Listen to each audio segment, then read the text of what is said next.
À votre chasse et pêche express d'aujourd'hui, je m'adresse aux pêcheurs ou aux pêcheuses qui sont peut-être prêts à changer de matériel, à passer à une autre étape. Pourquoi je m'exprime comme ça? Parce que si vous êtes comme moi puis qu'on taquine le poisson depuis récemment peut-être, ou depuis quand même quelque temps, bien, on a un attireur de pêche conventionnel, ce qu'on appelle le lancer léger. C'est-à-dire une canne à pêche avec les œillets situés sous la canne et le moulinet situé sous la poignée, avec évidemment la poignée à gauche pour un droitier, la poignée à droite pour un gaucher, vice-versa. Le petit moulinet en tant que tel va très bien, mais on s'aperçoit que le fil a tendance à vriller, à faire des boudins, puis finalement, ça n'a pas une longévité très, très longue. Votre voisin, lui, par contre, vous le regardez partir à la pêche souvent, puis il a un attirail un peu différent. Il a une canne à pêche dont les anneaux sont sur le dessus de la canne. Le moulinet est sur le dessus, de forme un peu profilée, et il y a un genre d'appui-doigt sous la poignée. Et là, vous vous apercevez que, selon votre conseiller au magasin de pêche, il est muni d'un lancer lourd. Peut-être que ça vous tente de vous procurer un lancer lourd également, mais aujourd'hui, je vais essayer de démystifier la différence entre le lancer léger et le lancer lourd. Est-ce que c'est pour vous? Il faut se poser quand même quelques questions. Si vous êtes un pêcheur de finesse qui lancez de petits leurres, vous pêchez la petite truite mouchetée, vous allez dans un ruisseau quelquefois, un ami a une chaloupe et vous faites un peu de pêche à la traîne pour prendre quelques salmonidés au cours de l'été, 2, 3 sorties.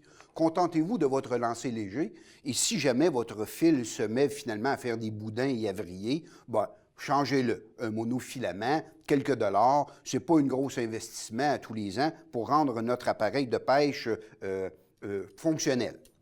Par contre, si d'autres espèces de poissons vous intéressent, par exemple des poissons de bonne taille, on parle ici d'achigan, on parle de brochet, de masquinongé. Aussi, par exemple, la pêche aux gros salmonidés, genre les truites grises, les gros touladis au printemps, qui se ramassent peut-être à 30-40 pieds de profond.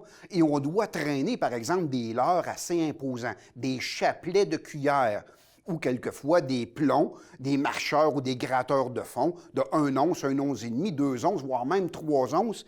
À ce moment-là, le lancer léger est à la limite de son efficacité. À ce moment-là, on va opter plus pour un lancer lourd, où que la mécanique du moulinet va être faite qu'on va pouvoir tirer des leurres beaucoup plus lourds, à des profondeurs beaucoup plus imposantes, et on va pouvoir également ramener un poisson beaucoup plus lourd. Pourquoi c'en est ainsi?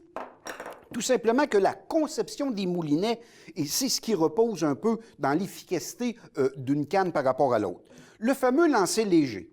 Si on regarde la façon qu'il est construit, on a une bobine de fil qui s'enroule comme les aiguilles d'une montre, mais que le fil arrive de ma canne à pêche. Donc ici, l'anneau qui fait embobiner le fil sur ma bobine fait faire un angle de 90 degrés à mon fil pour pouvoir l'enrouler sur la bobine en tant que telle, créant premièrement une tension sur ce fil-là, mais le mouvement de rotation à 90 degrés fait en sorte que mon fil a tendance à rouler sur lui-même, d'où le fait qu'après un certain temps, il va faire des boudins, il va se mettre à vriller, comme on dit, ce qui est un peu un inconvénient plus qu'un avantage. Cependant, le lancer léger, lorsque j'ouvre ma bobine, je suis capable de lancer de très petits leurres, de faire une pêche de finesse, et c'est souvent le moulinet sans souci. Tout le monde sait l'utiliser, ça ne prend pas un cours classique.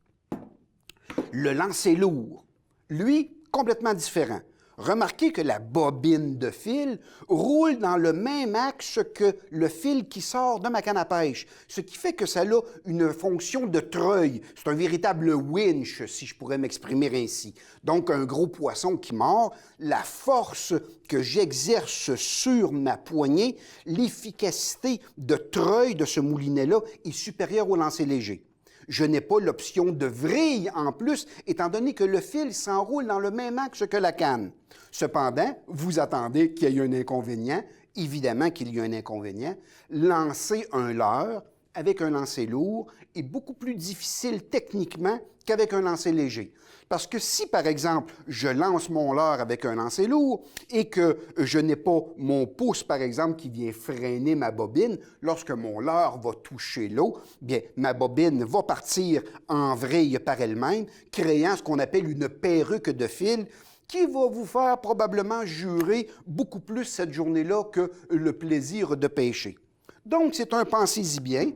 Et l'achat d'un lancer lourd est beaucoup plus dispendieux qu'un lancer léger. On peut même dire quelquefois, pour un lancer lourd de qualité, ça va être 3 fois, voire même 4 fois le prix d'un lancer léger. Évidemment qu'avec l'achat d'un lancer lourd, ça me prend une canne à pêche. La canne à pêche, pour être capable de tirer des leurres relativement lourds, dans une profondeur relativement imposante, bien, devra avoir une certaine rigidité, beaucoup plus rigide, par exemple, qu'une canne de lancer léger. On va avoir des actions à ce moment-là heavy, comme inscrite sur la canne, ou medium heavy, pouvant être capable de supporter, par exemple, ici, un plomb-quille de 1 once et demi, avec une grosse cuillère genre Toronto, pour atteindre des profondeurs de 12-15 pieds. Et également, c'est le type de moulinet que je ne me gênerai pas pour mettre un fil tressé de 60, 80, voire même 90 livres de résistance pour pêcher, par exemple, les gros prédateurs l'automne venu. Donc ici, il y a des questions à se poser si, par exemple, vous êtes tenté de délaisser un peu votre lancer léger pour vous octroyer un lancer lourd. Chacun a ses avantages, certains ont ses petits inconvénients, mais le dernier conseil que je peux vous dire, si vous vous munissez d'un lancer lourd, bien, trouvez-vous un petit coin tranquille, sans trop de témoins, pour pratiquer vos premiers lancers, pour ne pas avoir l'air trop fou face à vos chums, si vous faites des perruques avec votre moulinet. Mais une fois le tour joué, vous allez peut-être apprécier le fait de pêcher des poissons plus imposants. J'espère que ça vous a plu. Nous, on se donne rendez-vous prochainement pour un autre Chasse et Pêche Express.